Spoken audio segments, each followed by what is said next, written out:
രാമായണത്തിൽ മുഖ്യമായും 2 പക്ഷങ്ങളുണ്ട്. ഒന്ന് രാമപക്ഷം, മറ്റേത് രാമൻ്റെ പ്രതിപക്ഷം അല്ലെങ്കിൽ രാവണപക്ഷം.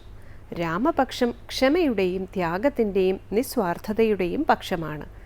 ഇതിന് നേർവിപരീതമാണ് രാവണപക്ഷം. സ്വാർത്ഥതയുടെയും അക്ഷമയുടെയും പക്ഷമാണത്. ഇതിനർത്ഥം അയോധ്യയിലും കിഷ്കിന്ധയിലും ഉള്ളവരെല്ലാം ത്യാഗത്തിൻ്റെയും നിസ്വാർത്ഥതയുടെയും പക്ഷക്കാരായിരുന്നെന്നോ ലങ്കാവാസികളെല്ലാം സ്വാർത്ഥതയുടെയും അക്ഷമയുടെയും പക്ഷക്കാരായിരുന്നു എന്നോ അല്ല. നമ്മുടെ ഋഷീശ്വരന്മാർ ജീവിതത്തെ കറുപ്പും വെളുപ്പും മാത്രമായി ചിത്രീകരിക്കുന്നവരല്ല. വ്യക്തികളിൽ നന്മ തിന്മകൾ ഇടകലർന്നിരിക്കും. അധിക സമയവും നന്മ പുലർത്തുന്നവർ ശിഷ്ടർ, അധിക സമയവും തിന്മ പുലർത്തുന്നവർ ദുഷ്ടർ. ഇങ്ങനെ സാമാന്യമായി വ്യവഹരിക്കുമ്പോൾ ഒരു കാര്യം മറന്നുകൂടാ. ശിഷ്ടരിലും ചിലപ്പോൾ തിന്മയുടെ ഒരു നിഴലാട്ടം കണ്ടേക്കാം. ദുഷ്ടരിലും നന്മയുടെ നാമ്പുകൾ മുളപൊട്ടിയേക്കാം.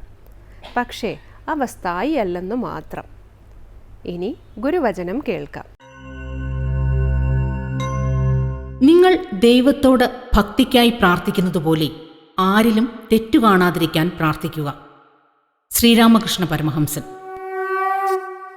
അടുത്തതായി ശ്രീ കാവാലം ശ്രീകുമാർ ശിവാനന്ദലഹരിയിലെ ശ്ലോകം ചൊല്ലുന്നത് കേൾക്കാം.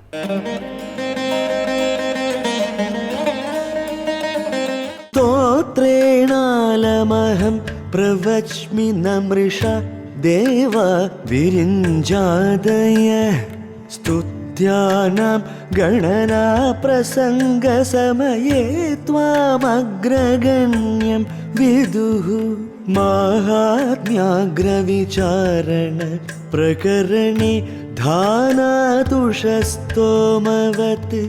ധൂതാസ്ത്വാം വിദുരുത്തമോത്തമഫലം ശംഭോ ഭവത്സേവകാഃ. സ്തോത്രേണാലമഹം